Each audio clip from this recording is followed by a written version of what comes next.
बच्ची यहाँ पर मौजूद है, जद्दोजहद आज़ादी में ख्वातीन का किरदार इस पर गुफ्तगू करना चाहती है। मैं उसे इस मिसरों से आवाज देता हूँ कि गूंजे मंदिर में शंख तो मस्जिद में अजान है। इधर आ जा बेटा। गूंजे मंदिर में शंख तो मस्जिद में अजान है, बाइबल ग्रंथ साहब यहाँ गीता और कुरान है। और दुनिया घूम के आओ लोगों, ऐसा मंजर नहीं मिलेगा। दुनिया घूम के आओ लोगों, ऐसा मंजर नहीं मिलेगा, क्योंकि जमाने भर में ऐसा एक ही हिंदुस्तान है, क्योंकि जमाने भर में ऐसा एक ही हिंदुस्तान है। आपके सामने सुमैया। अस्सलाम वालेकुम। आज 15 अगस्त के मौके पर मैं जो तकरीर करने जा रही हूँ उसका अनवान है जद्दोजहद आज़ादी में ख्वातीन का किरदार। जख्म देखे है न मरहम की तरफ देखा है, जंग में कब सफे मातम की तरफ देखा है। हमने गिरती हुई लाशों पर न डाली नजरे, सिर्फ उड़ते हुए परचम की तरफ देखा है, सिर्फ उड़ते हुए परचम की तरफ देखा है। ख्वातीन यानी कि औरत अल्लाह की अता करदा वो अजीम नियामत है जिसकी जितनी तारीफ की जाए कम है।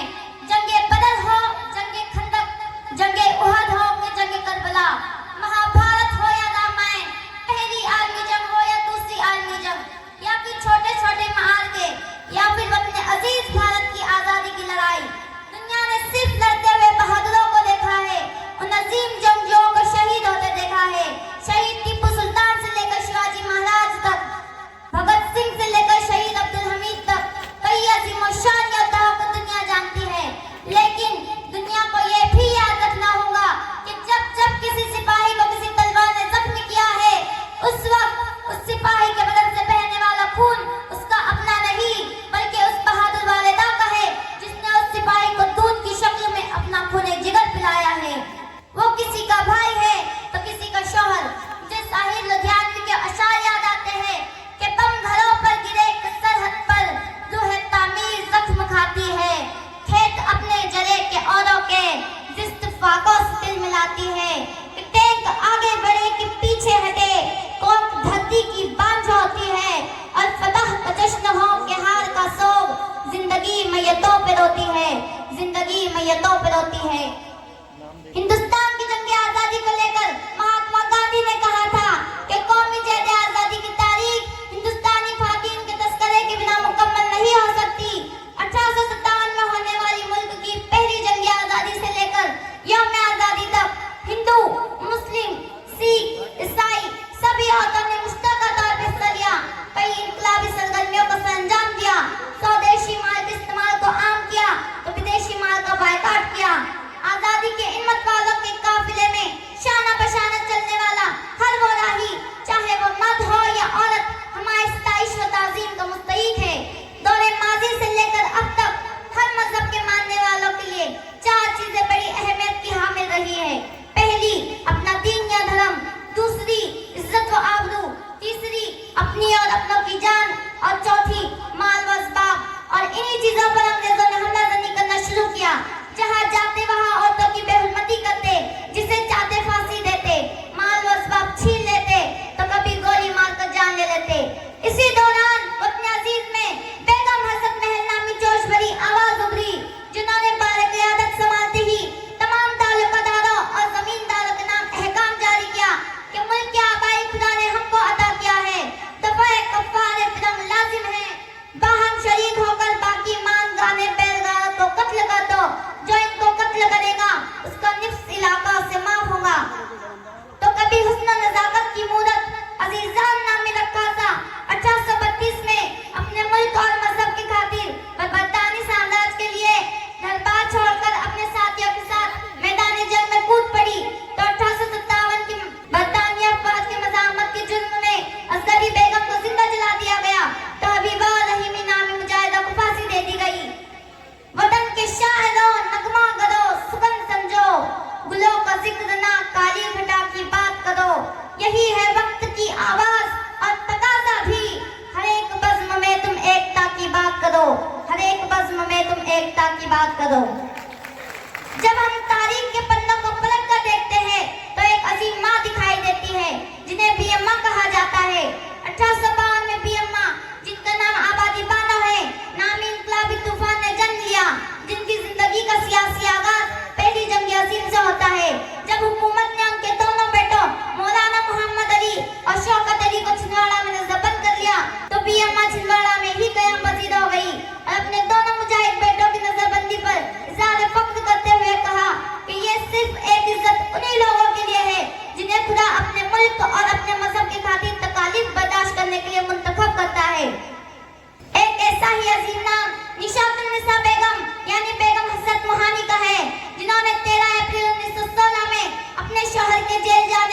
घर की चार दीवार से निकलकर निहायत ही मुश्किल हालात में बड़ी दिलेर और हिम्मत से हसरत के मुकदमे की पैरवी की, हसरत के पब्लिक रिलेशन ऑफिसर की खिदमत अंजाम देते हुए अखबारात की वसादत से हसरत के हालात से भी आवाम को बाखबर रखा।